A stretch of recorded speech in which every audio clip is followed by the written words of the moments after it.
गुरु साहिब जियो ज्यों बोलावे त्यों बोले स्वामी। कुदरत कवन हमारी साध संग नानक जस गायो। जो प्रभ की अत प्यारी साध संग नानक जस गायो। जो प्रभ की अत प्यारी। धन गुरु ग्रंथ साहिब सच्चे पातशाह नूं सिदक दा सिजदा करके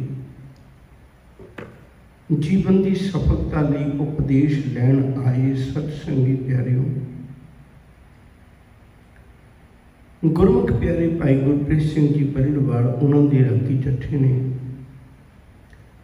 कीर्तन करके साडे मनां विचों मनमत नूं कढ गुरमत का उपदेश दिता है। सतगुरु कृपा करे ये वचन असीं अपने जीवन में कमा सकीए। विचार की आरंभता तो पहला गुरु फतेह जी सांझ पाइए। प्यार नाल आखो जी वाहिगुरु जी का खालसा वाहिगुरु जी की फतेह। सिख कौम ने प्रमुख तौर पर 3 घल्लूघारे बड़े हंडाए ने। एक 1746 विच, दूजा 1762 विच, तीजा 1984 विच। अज आप तीसरे घल्लूघारे की गल करन लगे। सिख कौम एक अणखी कौम है। एक खंडे की पहल विचों जन्म लैंदी है। सिक्खी के विहड़े विच अणख दीआं लोरियां लैंदी है। हथियार विचों पैदा हुई, हथियार नूं अपने जीवन का अंग बना के ते पहाड़ की चोटी च पैदा होके भी ये जबानों कहती है, आनंद पाया मेरी माए सतगुरु में पाया।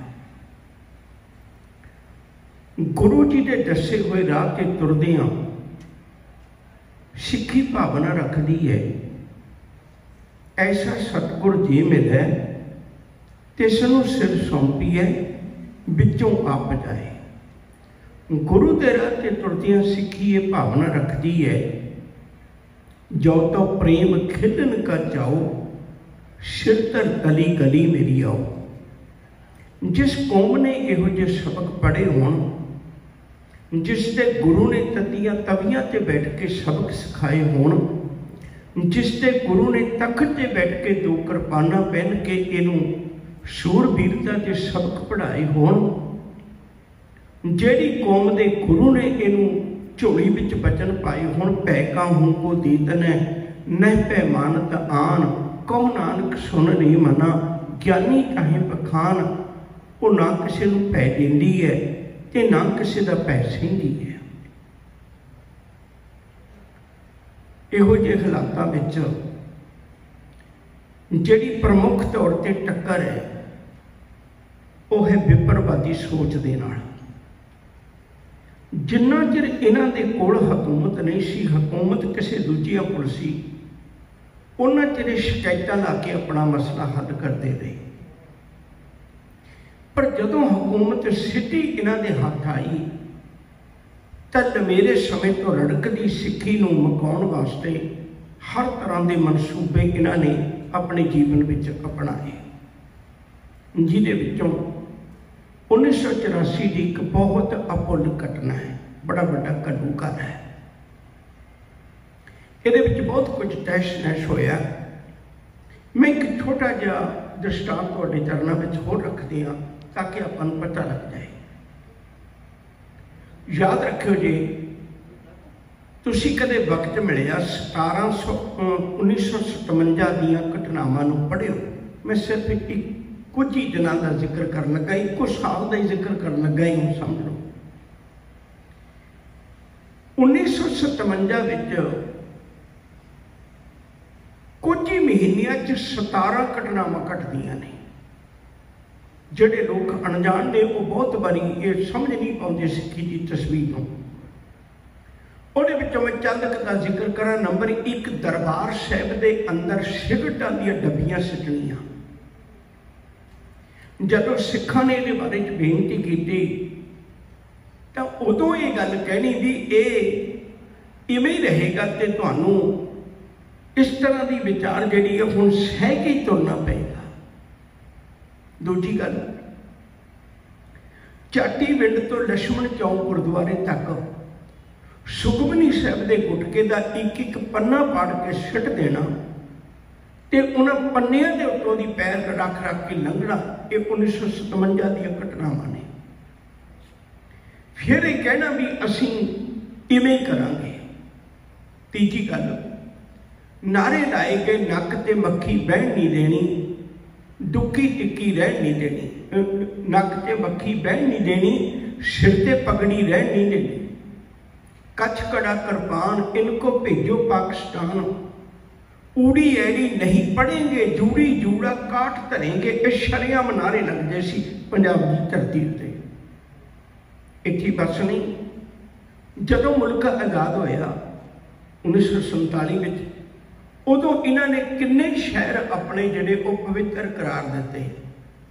पवित्र करार का मतलब होंदा है भी वो शहर उत्थों की मर्यादा के अनुसार उत्थे उस शहर में जिहड़ी वो गलबात उवें दी लागू होएगी। जिवें नशा नहीं आ सकता, अमृतसर साहिब, आनंदपुर साहिब, इन्हां ने पवित्र शहर लैण वास्ते उपराला किया। तो तुसीं हैरान होवोगे, उन्होंने उस वेले नारे लाए, सिगरेट बीड़ी पिएंगे, शान से जिएंगे। ये अमृतसर साहिब की धरती उत्ते नारे लाए। तो पवित्र करार का की देना सी, बल्कि उसकी बेअदबी की। इहो जिहियां अनेकां घटनावां उहदे विच शामिल ने जिहड़ियां सिख कौम के जज्बे नूं उबालण वास्ते उन्होंने उस वेले कीतियां। जिहदे भी सिर ते पग हुंदी सी उहनूं उस वेले एक शक्की नज़र नाल देखिया जाता सी। जे सिखां ने पंजाबी सूबा मंगिया, तुसीं हैरान होवोगे। मैं थोड़े समय में ही सारियां गल्लां करनियां ने। जदों देश आज़ाद होया, हर एक नूं उन्हां दी भाषा के आधार ते सूबे का नाम रख दिता। गुजराती बोली जाती गुजरात रख दिता। जिन्ने भी सन पंजाबी बोली वालियां ने, पंजाब वालियां ने यह बेनती की भी सानूं पंजाबी सूबा ये बना के दो। हैरानी की गल है, सारे देश में बन गए। गुजरात में भी लेट बने। उत्थे दा राम लू वो बहुत सियाणा लीडर सी, उन्हें मरण वर्त रख के वो तो चढ़ाई कर गया पर अपनी स्टेट बना गया। हुण सिखां दे विच कमजोरी सी, इस गल्लों लीडर चुनने च असीं कमजोर रहे। मैं जिहड़ी बेनती कर लगा संखेप शब्दों में कहां, तुसीं हैरान होवोगे, लमेरा समा सिर्फ पंजाबी बोलण वाले इलाके नूं पंजाबी सूबा नहीं बना सके। दसो किड्डी क वड्डी गल सी। जदों चंडीगढ़ वसाया सी उदों कहा सी भी चंडीगढ़ की ये पंजाब की जमीन ते वसन लगा है तो ये पंजाब नूं दिता जाएगा। तो अज तक फैसला नहीं हो पाया। एक लमेरी दास्तां है। सिख कई तरह के फैसले कर करके, शायद आपको याद होगा भी 1978 के आनंदपुर साहिब का मता वो रखा गया। आनंदपुर साहिब के मते में जिन्नियां भी मंगां ने ना, साडी कौम की बदकिस्मती, असीं इस जमाने नूं अपनी गल दर्शा नहीं सके। अज भी किन्ने कोल गए जिन्होंने आनंदपुर साहिब का मता पढ़िया होएगा। आनंदपुर साहिब का मता रखा गया, ਉਹਦੇ ਚ ਪਾਣੀਆਂ ਦੀ ਵੰਡ, सारा कुछ भी पानी ਜਿਹੜਾ पंजाब का पंजाब ਨੂੰ मिले, इतिहासक सारिया गल्लां ਉਹੀ सन ਜਿਹੜੀਆਂ ਸਾਰਿਆਂ ਦੇ ਲਾਇਕ ने। ਇਹ ਕਦੀਆਂ ਸਿੱਖਾਂ ਦੀਆਂ नहीं, बाकी कौमां ने भी उत्थों लाभ लेना सी। फिर कितनी अजीब कहानी है भाई, दरबार साहब तो कीर्तन रिले कर दो, ਉਹਦਾ जिन्ना खर्चा आएगा सिख कौम चुकेगी, जिन्ने इंस्ट्रूमेंट लगने सिख कौम चुकेगी, तो सारा खर्चा देंगे जिन्ना चिर रिले होया करेगा कीर्तन, पर तुसीं वो कर दिओ नहीं। दरबार साहब दे जो दसो किहड़ी समुची मानवता नूं इकट्ठे करन दा उपदेश ते मिलदा है, दूजा ते कोई वैर विरोधता वाली ते गल ही कोई नहीं सी। ਇਹ ਸਾਰੀਆਂ ਲੰਮੇ ਸਮੇਂ ਦੀਆਂ ਘਟਨਾਵਾਂ ਪਾਣੀ ਦਾ ਕੀ ਦੇਣਾ ਸੀ, ਸਤਲੁਜ ਜਮਨਾ ਲਿੰਕ ਹੋਰ ਕੱਢਣ ਦੀ ਤਿਆਰੀ ਕਰ ਲਈ। ਮੈਂ ਆਪਣੀ ਗੱਲ ਕਰਾਂਗਾ,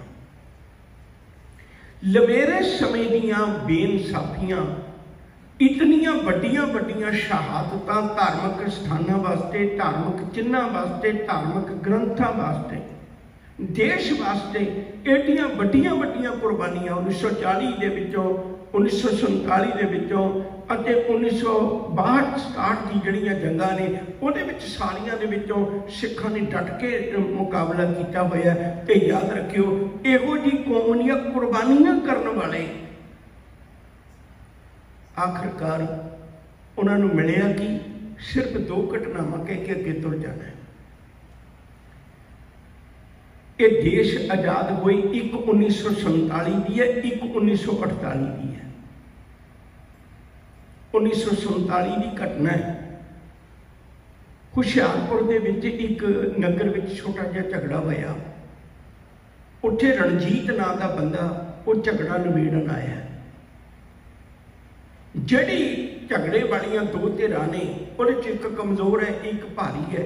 भारी धिर ने अपना पक्ष दस्सिया, थानेदार ने उन्होंने पक्ष किया।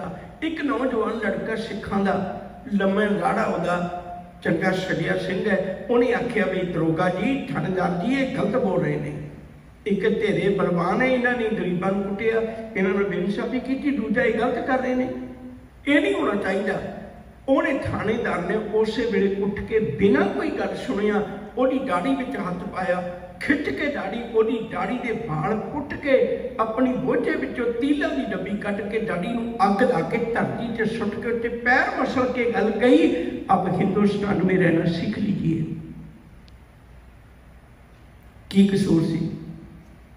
और दोषी उन्होंने ठहराया गया जिहदी दाढ़ी पुट्टी गई। 1947 की घटना, 1948 की घटना। उदों दशहरा मनाया गया। जदों दशहरा मनाया गया, दशहरे में तुसीं देखिया होएगा भी रामचंद्र जी, सीता जी, लक्ष्मण जी ते अलग झाकियां लेके आउंदे ने।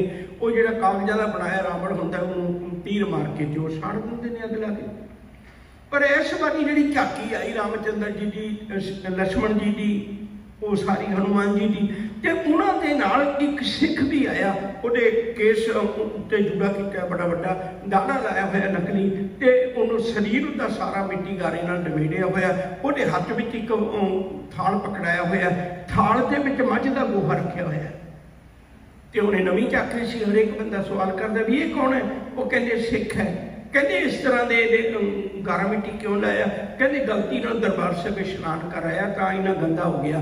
कहते हत्थ विच की है? कहते ये हत्थ विच प्रसाद है लेना गुरु गोबिंद सिंह का। किड्डे किड्डे कोझे मजाक सिक्खी नाल कीते गए। ये इतिहास है। मैं तुहाडा बेनती करा, सरदार कपूर सिंह की लिखी साची साखी उहदे विच गल्लां लिखी हुई ने जिहड़ियां 10 ने तुहाडे नाल साझीआं कीतीआं ने।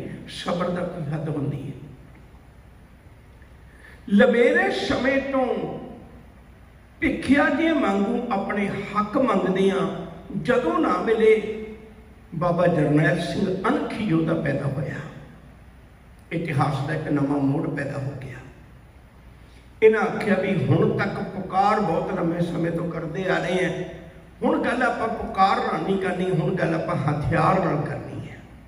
जदों नहीं मनते, आखिरकार एक खाड़कू लहर पैदा हुई। अपने हकों की खातर, अपने हकों की प्राप्ति वास्ते एक लहर पैदा हुई। उहदे दरमियान याद रखियो जी, 1978 में एक बहुत बड़ा भाना वरता दिता। वो की गुरबचन सिंह निरंकारी उहदा प्रोग्राम अमृतसर शहर के विच रख लिया। देखो वैसे भी मना किया जा सकता सी, जे उन्हों का तो सालाना समागम है पर उन्होंने दिनों च विसाखी सी, कितना चंगा होंदा जे किते ये रख लिया जाता भी विसाखी तो अगे पिछे करके रख लो। वो तो सालाना समागम ही है ना, विसाखी तो अगे पिछे नहीं की जा सकती। सालाना समागम तो अगे पिछे किया जा सकता, पर उस वेले उन्होंने अपने तौर पर बहुत कुछ कूड़ बोलिया। वो मेरे को इन्ना वक्त नहीं मैं तुहानूं सारी गल साझी कर सका। जिवें एक अवतार बाणी है उन्होंने लिखा ग्रंथ, वो बड़े कबोल बोल लिखे हुए हैं जिहड़े सिख बर्दाश्त भी नहीं कर सकते। अज तक जितने हो गुजरे ने अपना आप ना पा सके, राम रहीम राम कृष्ण ते नानक वर्गे खुद ना पर्दा ला सके। बेअंत इहो जिहियां गल्लां लिखियां होईयां ने जिहड़ियां गुरु साहब की शख्सियत के विरुद्ध ने। हुण जदों वो बहुत भैड़े बोल बोल रहा सी गुरबचन सिंह, ते उस वेले बाबा जरनैल सिंह होरां ने ते अखंड कीर्तन जथे वालों बबरा वालों भाई फौजा सिंह जी उन्हां दी अगवाई विच कुछ 100 कू सिंह के नेड़े सिर्फ समझाउण गए। ये मैं हर बारी बेनती करना भी जे किते लड़ाई के मनशे नाल जांदे ना फिर तुसीं साडा इतिहास नहीं पढ़िया, सारा गढ़ी का जंग है, फिर इतिहास के पर नहीं कुछ होर होनी सी। तुसीं नहीं पढ़िया साडा इतिहास चमकौर की गढ़ी का जंग, तुसीं नहीं पढ़िया साडा सरसा के किनारे का जंग, तुसीं नहीं पढ़िया साडा लोहगढ़ का जंग जिथे भाई बचित्र सिंह मास्टर हाथियां मोड़ दिंदा है। फिर मसला ही कुछ होर होना सी। गुरु के सिंह लड़न नहीं समझाउण गए सन भी भलिया विसाखी है, सिख कौम इकट्ठी हुई है, कल कोई झगड़ा हो सकता है, तो तू अपने तौर पर जिहड़ी गल करनी अपने धर्म की कर, सानू की इतराज है। अमृतसर साहब गुरु का खरीदिया हुआ है, उत्थे दुर्गियाना मंदिर है, पर किसी सिख ने कदे दुर्गियाना मंदिर नूं ढाउण की कोशिश नहीं की, कदे भी नहीं की, सोच भी नहीं कदे आई। मैं बेनती कर रहा सा जदों इहो जे हालात वापरे तो वह समझाउण गए सिंघां दे उत्ते गोली चलाई, जिहदे विचों 13 सिंह शहीद हो गए ते करीब करीब 70 के नेड़े जख्मी हो गए। तुसीं हैरान हो गए भी जख्मी सिंह पे तड़फदे ने, उन्होंने किसी नहीं चुकिया, बल्कि गुरबचन सिंह नूं छत्र छाया दे के सरकारी के बाहर कट दिता गया। केस चलिया, उन्हें इतराज किया भी मेरा केस करनाल बदल दिता जाए, करनाल बदल दिता गया, वो केस विचों बरी कर दिता जज गुप्ते ने। लमेरे समय दीयां बेइंसाफियां एक दिन ऐसा रूप लेके आईयां। आखिरकार बाबा जरनैल सिंह होरां ने 1982 में एक मोर्चा लाया सी। इन्होंने अकालियां ने ते उस मोर्चे नूं ते बाबा जरनैल सिंह होरां दे धर्म युद्ध मोर्चे नूं इकट्ठा कर लिया गया। मैं संखेप में बेनती कर रहा क्योंकि इन्ने समय बहुत चंदी गल्लां दसियां जा सकदियां ने। ते बाबा जरनैल सिंह दी यह कोई मनशा नहीं सी भाई मैं दरबार साहब इसलिए जाना भी मेरे ते हमला नहीं होएगा, नहीं, उन्हें इसलिए भी दरबार साहब बैठ के धर्म युद्ध मोर्चे की अगवाई करनी है क्योंकि साझी थां से कौम नहीं। तो उत्थे चले गए। याद रखियो एक करीब 2 सालों का समा विचला निकलता है, जिसके दरम्यान बाबा जरनैल सिंह को अरेस्ट भी किया जाता है। एक बार मेहता चौक तो सारी इनकुआरी करके छड़ दिता जाता भी बेकसूर है क्योंकि कुछ लभदा ही नहीं। मैं फिर वापस परतना चाहना है, आखिर वो वक्त आ गया जदों उन्होंने मन में एक पूरी इच्छा है पर सिख कौम नूं तैश नैश किवें करना, सारा बदन बन लिया गया लमेरे समय का, एक दिन की विचार नहीं है। तुहानूं वक्त मिलिया देहरादून के इलाके में चकराता एक इलाके का नाम है, उत्थे दरबार साहब का मॉडल रख के जनवरी महीने तो लैके तैयारी की गई। चोण में कमांडो चुने गए सारिया पलटना विचों, सारी तैयारी करके दरबार साहिब का मॉडल बना के ते दसिया गया। हुण जे तुहाडे दिमाग 'च थोड़ा जिहा होवे, मैं निक्का जिहा दृष्टांत दे के गल करनी चाहुंदा, फिर अगे गल स्पष्ट हो जाएगी। 4 दरवाजे ने दरबार साहिब दे। वैसे एक तो अजकल बंद ही किया हुआ है, वो जिहड़ा मेन दरवाजा पहला असल में मेन दरवाजा वो है जिथे सुखा सिंह महताब सिंह ने वो बन्ने सन, घोड़े बन्ने सन, जिथे बाहर निकलदियां श्री अकाल तख्त साहिब है उधरले पासे नूं वो दरवाजा सी। ये दरवाजा गोरियां ने बंद किया सी, याद रखियो जी। उस तो पहला मेन दरवाजा ये सी। मैं अपनी गल पर रहा। हुण एक दरवाजा तो जलियांवाले बाग वाले पासे तो है, एक दरवाजा गुरु रामदास जी के लंगर वाले पासे तो है, एक दरवाजा पिछों बाबा दीप सिंह जी का, एक दरवाजा अकाल तख्त साहिब वाला वो बंद है। हुण 3 दरवाजे ने। इन्हां की सलाह बनाई भी जेडे जलियांवाले बाग का दरवाजा है उत्थों अकाल तख्त साहिब नेड़े है, उत्थों एक पलटनबाड़ी जाएगी ते ओ कमांडो अंदर जाके ते ओ अकाल तख्त साहिब ते कब्जा कर लेंगे।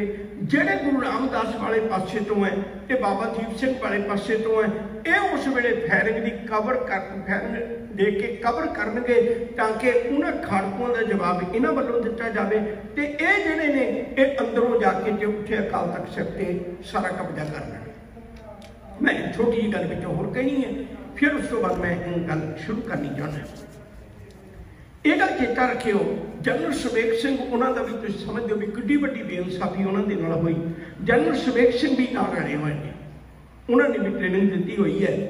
जसवीर रैना उन्होंने भेजिया सी कुलदीप सिंह बराड़ ने भी तुसीं जाके अंदर पता करो भी किन्ने कटियार ने, किन्नियां फौजां ने, कि आप बैठ के फैसला कर लीए। जनरल सुबेग सिंह को गल कर लांगे, आप पुराने समय इकट्ठे रहे। उन्होंने जाके सारी गलबात की, पर याद रखियो जनरल सुबेग सिंह ने जो कुछ उन्होंने दिखाया, जसवीर रैना ने बाहर जाके दसिया, तो जनरल बराड़, रणजीत दयाल ये जनरल बैदे सारे देख के हैरान हो गए कि सदना तेन असल गल उन्हें जनरल सुबेग सिंह ने नहीं दसी, तो बहुत बड़ा भुलेखे विच है। खैर जी मैं बेनती कर लगा सा, जदों ये सारी तैयारी की उन्होंने 1 तरीक नूं मैं फिर अर्ज कर लगा अमर सारे पंजाब दे विच करफ्यू ला दिता गया 36 घंटे का लगातार। और तुसीं हैरान होवोगे जदों दिल्ली दे विच कतलेआम होया उदों करफ्यू नहीं लाया। इतिहास के पन्ने ने, जदों दिल्ली दे विच कतलेआम हो रहा है, बच्चियां नूं स्टोपा ते रख के भुन के पैर मार के उत्ते पटाके बजाए जा रहे हैं शरेआम, उदों करफ्यू नहीं लग्या। पर जदों दरबार साहिब ते हमला होना 36 घंटे का उदों करफ्यू ला दिता गया। आखिर उहदे दरम्यान 1 तरीक उन्होंने गोली चलाई। हरबीर सिंह जी होरां ने एक डायरी लिखी है, उन्होंने एक गल लिखी भी 1 तरीक को 12:40 ते गोली शुरू हुई, रात के 8:15 बजे तक 1 तरीक को गोली चलती रही। जनरल सुबेग सिंह ने दसिया सी भी तुसीं एक भी गोली का जवाब नहीं देना। उन्होंने निशान यही करनी सी भी कित्थों वापस आती है गोली, पर जनरल सुबेग सिंह ने बड़ी सियाण करती तो उन्होंने एक भी जवाब नहीं दिता। इन्होंने गोली इन्ना चिर चला के पता न लग सकिया भी की मोर्चे ने। 2 तरीक को इंदिरा गांधी ने ऐलान किया, 3 तरीक को जी ऐलान किया गया भी जिन्होंने बाहर आना बाहर आ सकता है। 3 तरीक वाली रात को तड़के 4 तरीक की हमला कर दिता गया। हुण जदों हमला किया गया उदों जिहड़ी उन्होंने कमांडो इधरले जलियांवाले बाग वाले पासे तो वाड़े, तो याद रखियो ये ना समझ लगे भी कमांडो बाढ़ दिया सारों ढेरी हो जाया करन, ज्यों अगली पलटनबाड़ी क्यों ढेरी हो जाया करन। जनरल बराड़ ने एक गल कही सी बड़े मान हंकार नाल, जदों इंदिरा गांधी नूं गल कही सी, उन्हें आख्या सी सिख कौम बड़ी झुझारू कौम है, तेन भुलेखा हो सकता है। वो कहना मैं जानता चंगी तरह, बीबी जी तुसीं नहीं जानते जदों बंब चलते हैं ना बड़ियां बड़ियां दियां पतलूनां ढिलियां हो जांदियां ने, सिख किहदे ने।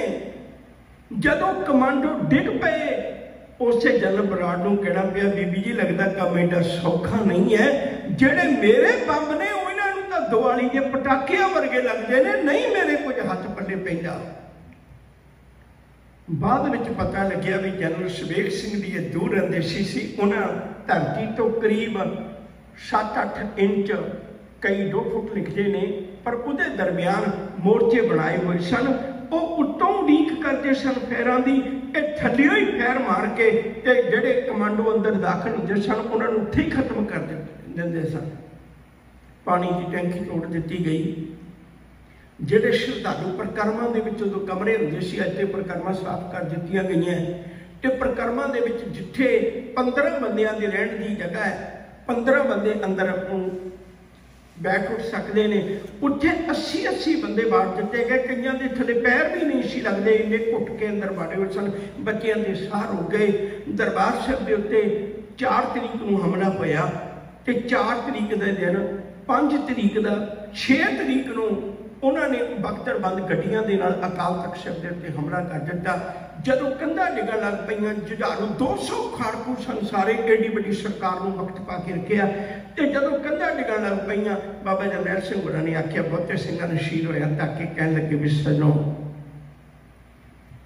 उन्हां मावां दा जिगर धन है जिन्हां ने मेरे कहण दे उत्ते अपने पुत्त भेज दित्ते। ये पुत्त गोलियां खा के शहीद होए ने ते जे मेरे उत्ते हुण बंब वर रहे ने, मेरे उत्ते कोई कंध डिग पई ते मैं उहदे थल्ले आके शहीद हो गया ना, बड़ी बेइंसाफी होगी उन्हां मावां दे नाल, उन्हां पिता नाल बड़ी बेइंसाफी होगी। मैं गुरु नूं मूँह दिखाउण जोगा नहीं होवांगा। मैं बाहर चलिया, हुण मैं अंदर बैठ के नहीं, हुण मैं बाहर जाके गल करनी है। जिन्हें जाना है ते आ जाओ।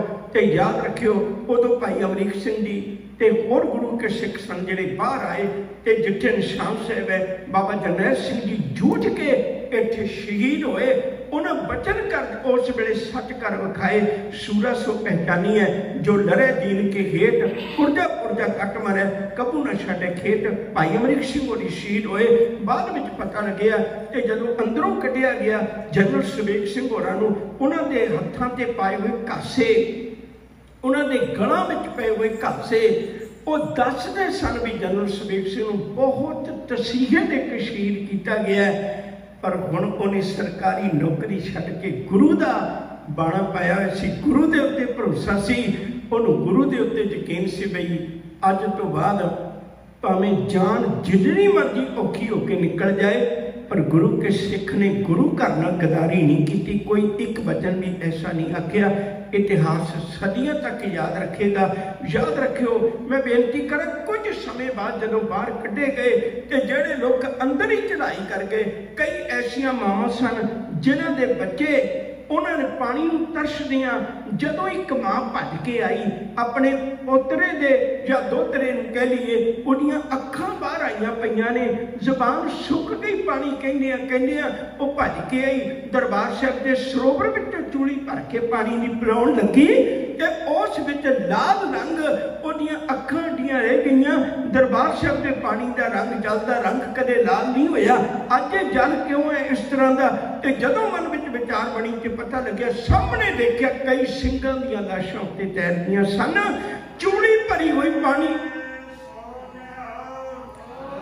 चूड़ी भरी हुई पानी की जिहड़ी सी उवें दी उवें डोल दित्ती उन्होंने। उन्हें आख्या, ये पानी की घुट मैं अपने पोतरे